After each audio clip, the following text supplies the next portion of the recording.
Yeah, this looks kinda good. This is 1 out of 4 of my first ever printed photos. I haven't done it myself though. I sent them to Götaplatsens Foto in Gothenburg and I picked them up yesterday. And it was surprisingly cheap as well, only about $25 for 4 images. I got two 25 by 25 centimeters and two 20 by 15 centimeters. In hindsight, I should have printed them a little bit bigger, but hey, it's a good start. They are going on the wall behind me as soon as possible before my fiance gets any chance to put up any more bookshelves. So yeah.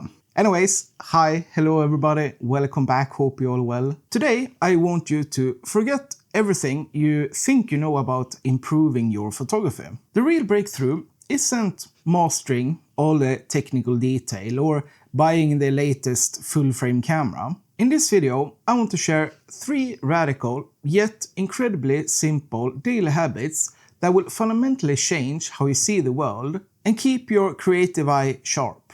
It sounds like a huge promise, right? But the secret is none of these methods have anything to do with buying new gear, and surprisingly, they don't even require you to press the shutter. Now, just to be clear, this isn't about never taking photos, it's about getting better before you do.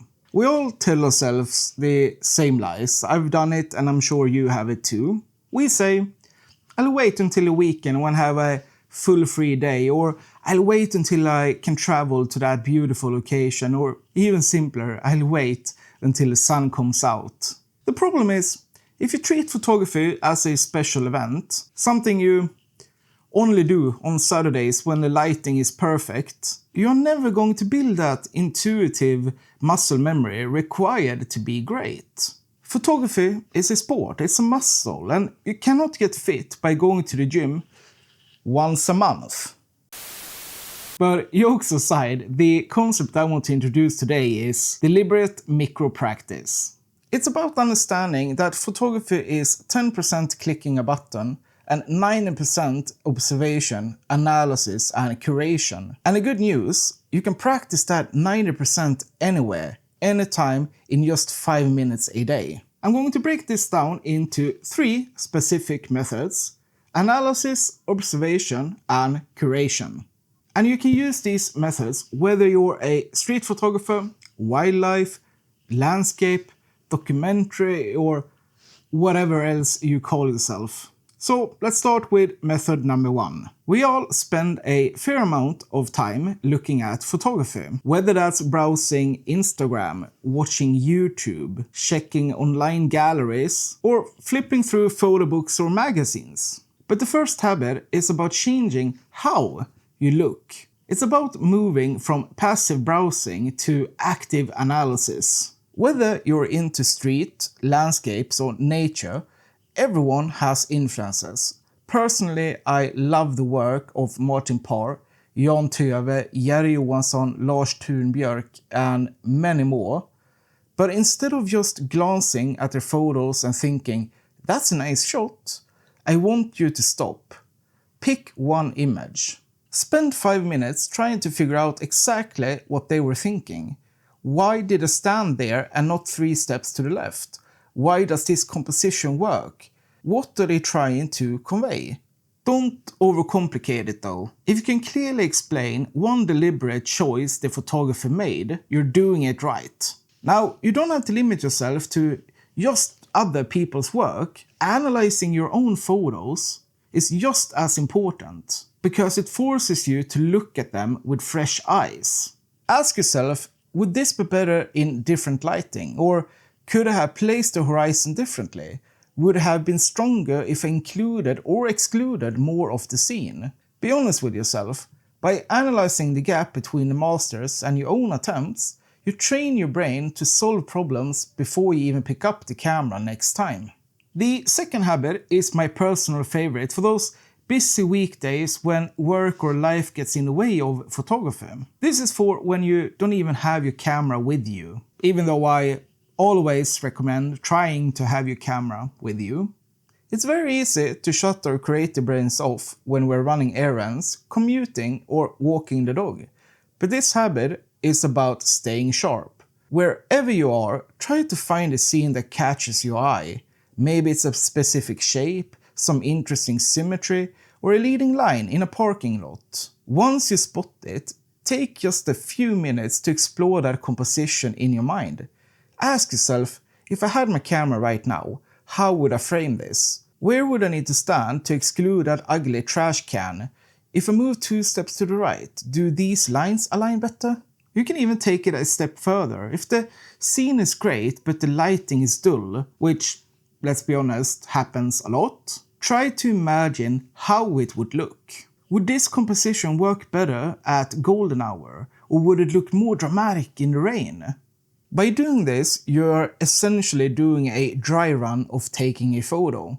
You're training your eye to see and solve compositional problems instantly. That way, when you finally do have your camera in your hand, you don't have to think about it, you just react. The third habit is a little bit different. This isn't about taking photos or observing the world. This is about understanding your own visual voice. Now, don't get me wrong, a one-off photo can be beautiful. We all love that hit single, but if you look at the photographers we mentioned earlier, their real power comes from how their images work together. Let me give you a personal example. Take this photo I shot of a shed in a field. On its own, it's fine. It has nice textures, good contrast, but honestly, it feels a bit empty. It doesn't really tell you much, it's just a shed. But look what happens when I group it with these 3 other shots. Suddenly, that empty shed isn't empty anymore. It's part of a specific world, the Swedish countryside. We start to see the connection between the farming life, the silence, and the landscape. This is why curation is so powerful. We often judge our photos in isolation. We look at a frame and say, this is boring, or this doesn't feel right. And we never look at it again. But when you pair that boring photo with another one, it suddenly wakes up. It becomes a supporting character that builds a narrative. A photo that is weak on its own can become essential when it helps to tell a story. So here's the exercise. Open your catalog. Don't look for your best photo. Look for connections. Find a few of your boring photos and see how they pair together. Stop looking for hit singles and start building an album. Now, I know some of you might be thinking, the weather is terrible right now, or I'm just not feeling inspired. We all have reasons to stay inside. For me personally, the biggest hurdle is time and weather.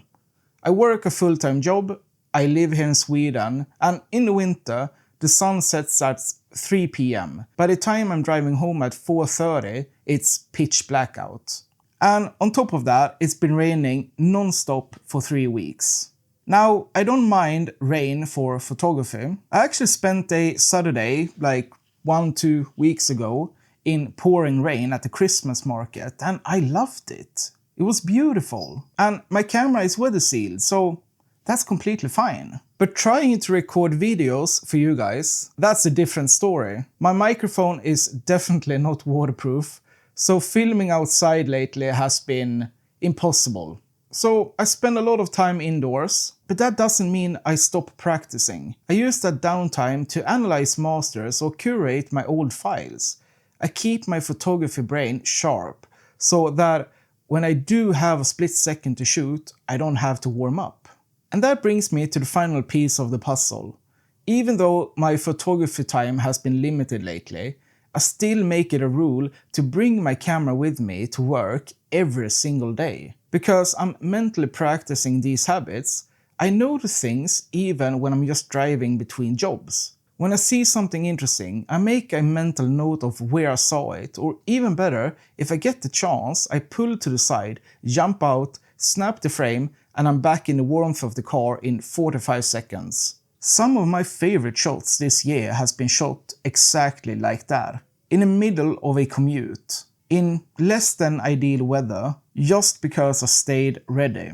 So improving your photography doesn't have to be a massive undertaking. My challenge to you is simple. Pick just one or all of these 3 habits. Whether it's analyzing a master photo, doing the mental crop when you're out running errands, or finding narrative pairs in your library, try it for 5 minutes a day this week. Let me know down in the comments which one you're going to try, or if you have your own method for when you're not photographing. Anyways, that's it for today, guys. As always, thank you so much for watching the video. I really hope you enjoyed it, and if you did, give it a like and consider subscribing. I appreciate it so much. But until next time, have a good day or evening whenever you're watching this. Out.